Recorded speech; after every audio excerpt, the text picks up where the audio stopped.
Elementary pa lang, napapansin na nila mga gawi kong parang hindi pambabae. Kasi bis na Chinese Carter, laruan ko ay text sa cholens. Tapos jamming ko lagi noon mga sigang lalaki sa amin.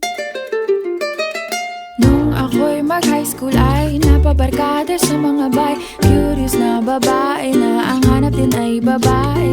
Sa halip na makeup kit, bit-bit ko ay gitara. Tapos pormahan ko lagi ay long sleeves na t-shirt at faded na lonta.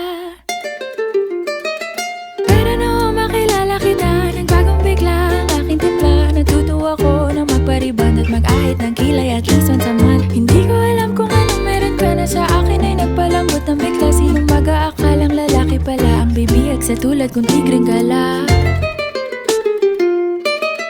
Kahit ako'y